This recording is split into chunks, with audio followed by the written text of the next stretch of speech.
Week 18 of fantasy baseball season, and here's a few pitchers I look to sell and trade this week. So right now, with most trade deadlines here, August 10th in fantasy leagues, this is the last time to make deals before the deadline is up. To the first pitcher, Freddie Peralta of the Milwaukee Brewers. So Freddie Peralta, he got off to a mediocre start early in the season, but the last month in few weeks here, he's really getting it going on the year. 122 innings, 8-8 record, 151 Ks, a 4.28 ERA, 1.19 whip, and 12 quality starts. And like I said, the last month of the year, 3-1 record, 30 innings, 44 Ks, a 3 ERA, 0.83 whip, and 4 quality starts. So he's going out there, he's pitching good baseball. And this Milwaukee Brewer team, breathing room over there in first place in the NL Central. And Freddie Peralta, like I said, the last month he's turned things around, and he's been a big part of this run here for this Brewer team. July 26th versus the Reds, 6 innings in that one, 4 hits, no runs, 13 Ks, a quality start. Then August 1st at the Nats, 6 innings, got the win, 6 hits, 3 runs, 2 walks, 7 Ks,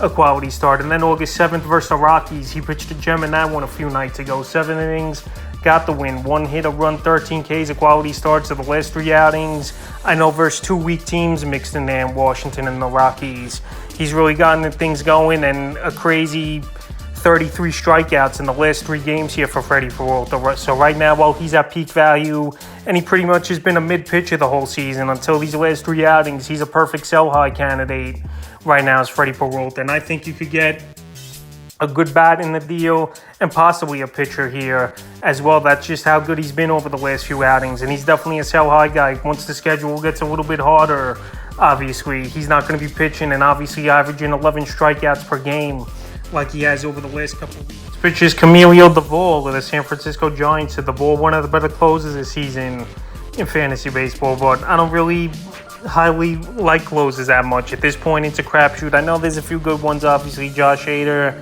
Doval this season, Felix Bautista, some of the top guys. 52 innings, 3-3 record, 33 saves, 71 strikeouts, 2.42 ERA, 1.02 whip. So right now, Doval, he's going out there. He's getting a lot of saves for the San Francisco Giant team. Most likely will finish the season with 40, 45 saves on the year. And that's great and all, but I'd rather have a starting pitcher or a bat in the lineup every day than a closer on my fantasy roster. So right now, while Doval's pitching good baseball, and I think you can get an everyday bat in a deal for him, this will be a time, obviously, right before your trade deadline in fantasy baseball to trade him for a bat. And I'm not saying dump these guys just for anything, but right now, like I said, Doval's pitching good baseball. He's already got 6 more saves this season than last year, but right now he's definitely a sell-high candidate at the closer position, because if you could get a decent starting pitcher in a deal or a decent hitter as well that can help you in your everyday lineup, I would make that deal for a closer like Doval, because you could always find a closer on the waiver wire. Obviously, they're not going to be as good as Doval, but I'd rather have those other positions than a closer. Next pitch is Pablo Lopez of the Minnesota Twins. So Pablo Lopez, he's starting to get things going over the last month of the season. On the year, 141 2/3, 7-6 record, 173 Ks, a 3.81 ERA, a 1.10 whip, and 14 quality starts. But the last month of the season, he's getting it going, 30 2/3, 2-1 record, 35 Ks, a 3.52 ERA, 1.14 whip, and 3 quality starts. So right now, Pablo Lopez, like I said, the last 3 outings, he's really getting it together for this Minnesota Twin team and fantasy owners. But I don't know if he's going to hold up the rest of the way here, is Lopez. In the last few outings, he's versed some pretty weak hitting teams as well, which has helped him out. July 25th versus the Mariners, 7 innings, no decision, 6 hits, 2 runs, a walk, 8 Ks, a quality start. August 1st at the Cardinals, 6 innings, got the win, 4 hits, a run, 5 Ks, a quality start. And August 7th at the Tigers, 7 innings, got the win, 5 hits, no runs, 8 Ks, a quality start. So 3 in a row, like I said, versus pretty weak hitting teams.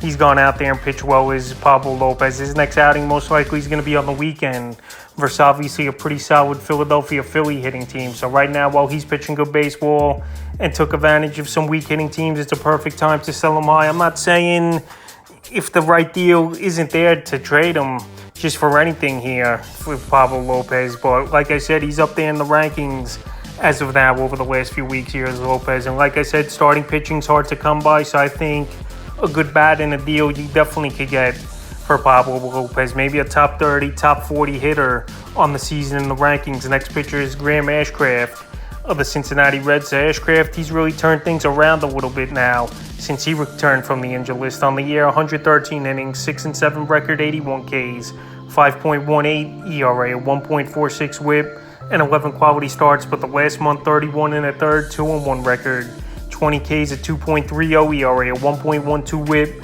and 4 quality starts. So this Cincinnati Red team, they're free-falling, losing MLB trade deadline. They've lost 6 ball games, is this Cincinnati Red team. So they're struggling big time. They're not hitting the baseball great. Bullpen blew a couple games as well. And Ashcraft, while he's pitching good and over his head, especially going 8 innings as his last outing, he's a perfect sell-high candidate. I know he's available still in 62% of fantasy leagues, but if you could pick up a pitcher, even a bat, and then sell him off for something with more value and consistency, this will be the time to do it. July 24th at the Brewers, 5 1/3. 5 hits, 2 runs, 4 walks, 8 Ks. July 30th at the Dodgers, 6 innings, got the win. 5 hits, no runs, 2 walks, 6 quality start. And August 4th versus the Nats, like I mentioned, what innings in that one? 5 hits, 3 runs, 2 walks, 5 Ks, a quality start. So the last 4 out of 5 outings, he's gone out there and pitched quality baseball. His next outing's here today versus the Miami Marlins. And we'll see if he could go out there and pitch, because I know this Marlin team, they've been struggling as well. So after that outing, you got time still, a day left to sell Ashcraft off. So if he goes out there today and pitches good, the value just goes up a little bit more.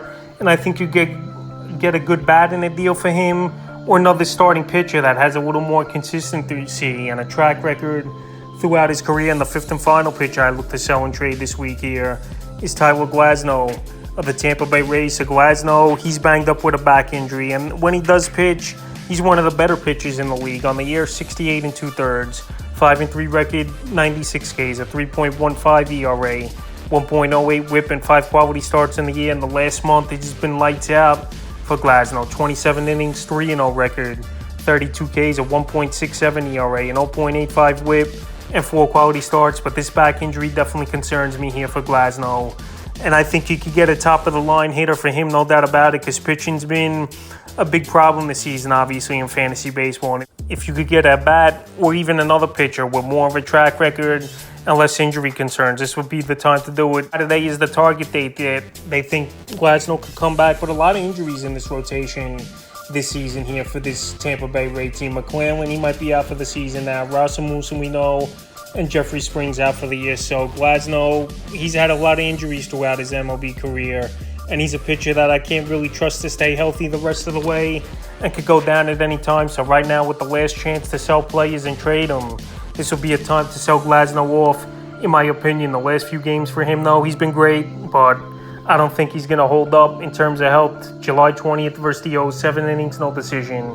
6 hits, 2 runs, 9 Ks, a quality start. July 25th versus the Marlins, 7 innings, got the win in that one. 2 hits, a run, 2 walks, 8 Ks, a quality start. And July 31st at the Yankees, 7 innings, got the win.